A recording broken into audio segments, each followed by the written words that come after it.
Radhe Radhe. Welcome to my channel. मैं कुसुम मिश्रा।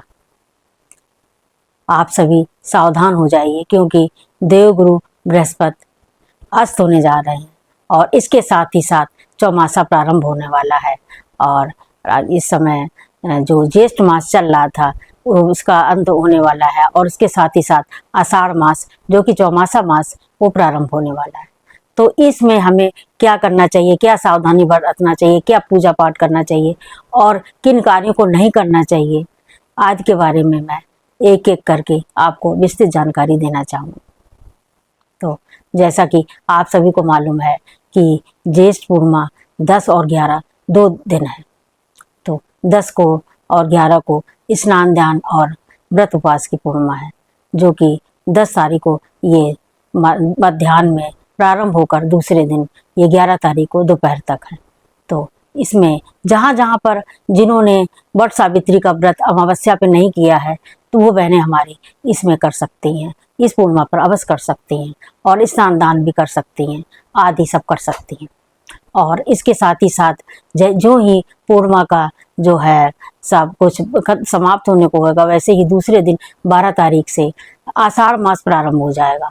और आषाढ़ मास के प्रारंभ होते ही देव गुरु बृहस्पति जो कि देवताओं के गुरु हैं, जैसा कि सप्त ऋषि जो मंडल है, तारा मंडल जो है उसमें 7 जो ऋषि हैं और 8वीं अर्धंती माता है जो कि आकाश में साफ स्वच्छ दिखाई देती हैं। अगर आप रात के समय अंधकार के समय अगर आप देखेंगे तो एक ध्रुव तारा भी दिखता है, आदि सब के बारे में आपको सबको मालूम ही होगा। तो वो उसका अस्त होने वाला है। ये कब अस्त होएगा? तो ये 12 तारीख को यानी कि 12 जून को आषाढ़ मास प्रारंभ होगा, परंतु 11 जून को ही 2:35 पर पश्चिम की तरफ ये अस्त हो जाएंगे। और ये उदय कब होंगे? ये आषाढ़ शुक्ल पक्ष को 10:25 पर पूरब की तरफ ये उदय होंगे। फिर से सुन लीजिएगा, 11 जून 2025 को ये 2:35 पर पश्चिम की तरफ यानी कि पश्चिम दिशा में अस्त होंगे। और उसके बाद पूरा ये 27 दिन का इनका क्रम रहेगा। उसके बाद ये पूरब में 10:25 पर उदय हो जाएंगे। तो इसके बीच में हमें शुभ कार्य नहीं करना चाहिए, क्योंकि उसकी वजह ये है कि जब ये गुरु हमारे जो देव हैं, ये देवताओं के गुरु हैं, ये सूर्य के बहुत नजदीक पहुंच जाते हैं।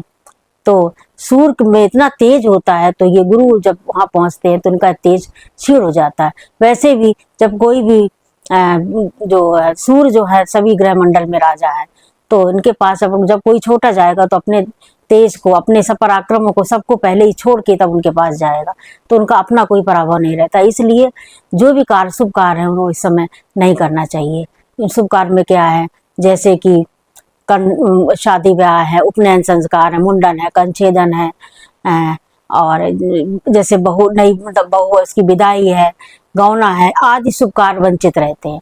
और इसके साथ ही साथ हम क्या कर सकते हैं, हम जब तब कर सकते हैं, हम गुरु बृहस्पति की पूजा आराधना भी कर सकते हैं। जो व्रत पहले से रख रहे हैं उनको हम लगातार कर सकते हैं, परंतु नया व्रत कोई हम नहीं उठा सकते हैं इस समय।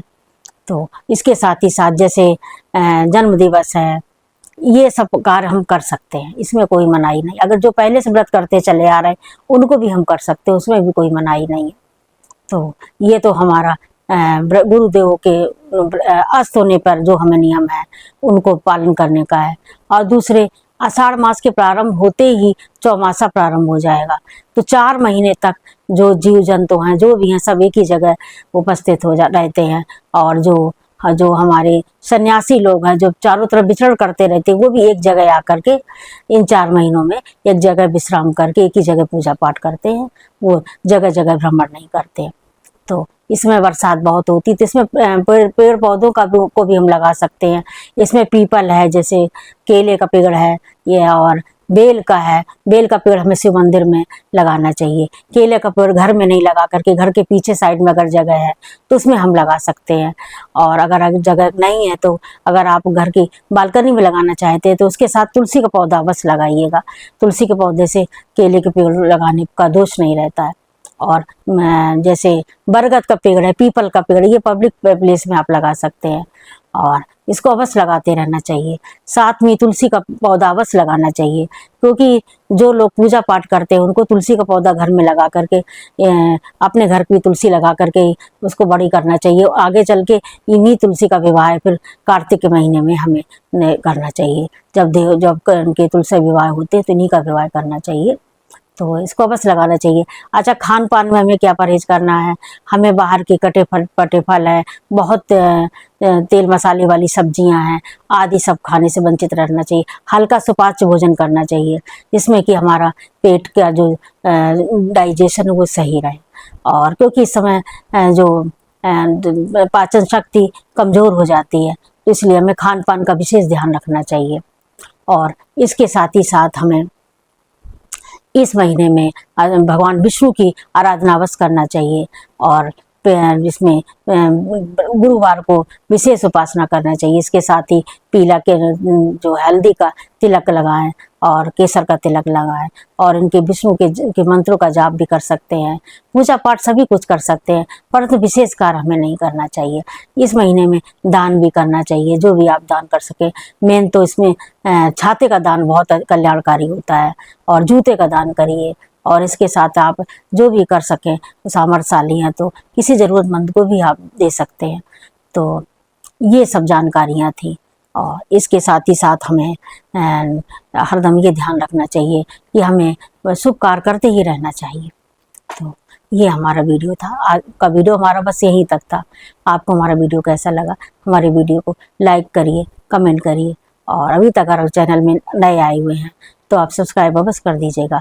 साथ ही इस वीडियो को आप लाइक करिए, क्योंकि एक लाइक से हमें बहुत ही प्रेरणा मिलती है। तो धन्यवाद। जय श्री राम।